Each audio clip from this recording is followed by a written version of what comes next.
Hello everyone, welcome back to my channel. Today we are going to talk about asynchronous JavaScript. The word asynchronous means not occurring at the same time.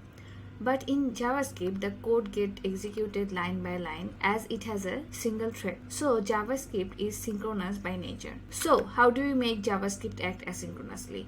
In order to make JavaScript work asynchronously, we first need to understand how the JavaScript code executes. To run a JavaScript script, we need a JavaScript engine. The purpose of the JavaScript engine is to translate the code written by developers into machine code.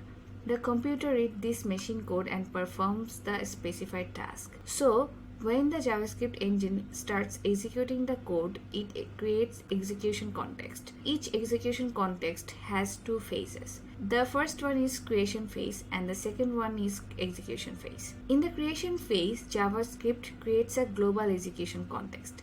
Then it creates this object and binds it to the global object. After this, it creates a memory heap to store variables and function references. Next, it initializes the variable within the global executions to undefined. In the execution phase, the JavaScript engine assigns values to the variables and executes function calls. For each function call, JavaScript engine creates a new function execution context. It is very similar to the global execution context, but instead of creating a global object, it creates an argument object. This argument object is a reference to all parameters of the function. To understand this workflow more clearly, let's take a look at an example.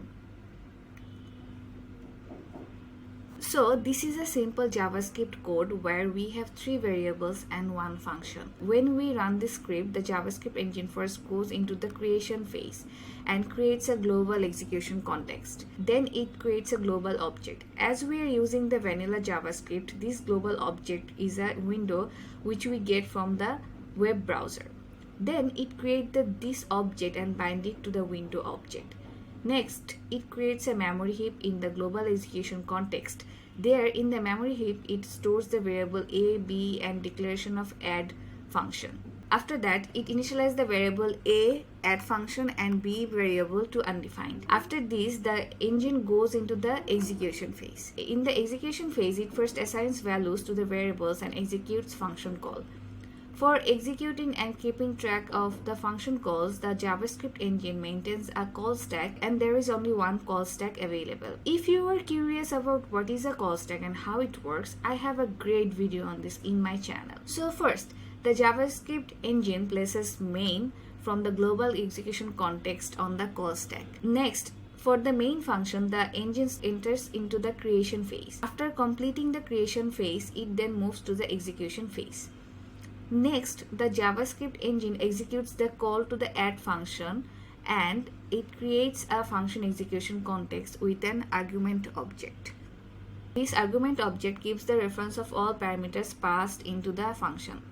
Next, it sets this value to the global object and initializes parameter c to undefined. Then it pushes the add on top of the call stack. After this, the engine starts executing the add function and as it is on the top of the call stack. During this execution phase, the engine assigns 2 to the parameter c, returns the result 4 to the global execution context. After that, it pops the add function from the call stack. In the final stage of the execution context, the return value from add function is assigned to variable b and then the value of b is printed in the console. With this, the main function is popped off from the call stack, completing all the execution context and the script stopped running. So as you can see, with JavaScript, we are doing one step at a time. Now let's look at another example. With this code, we want to print 1, the square root of 1024 and 2 in the console. So this is another simple example of synchronous JavaScript execution.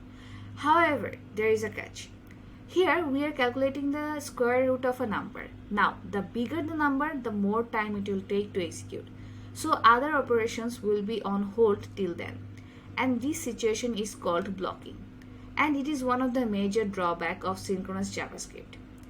And to solve this situation, we are going to implement asynchronous mechanism. As I have told you in the beginning, asynchronous mechanism allows us to work on multiple things at a time. So to understand the asynchronous mechanism in JavaScript, we need to understand some new and interesting mechanisms of our web browser. Our web browsers contain a JavaScript runtime. This runtime environment is consist of a JavaScript engine, web APIs, event loop, and a callback queue.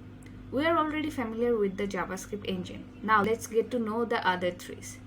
The web APIs consist of various kinds of modern APIs like event listener, timing functions, and AJAX requests. We use these APIs to manipulate the HTML and CSS pages, draw and modify graphs, and get data from the network servers.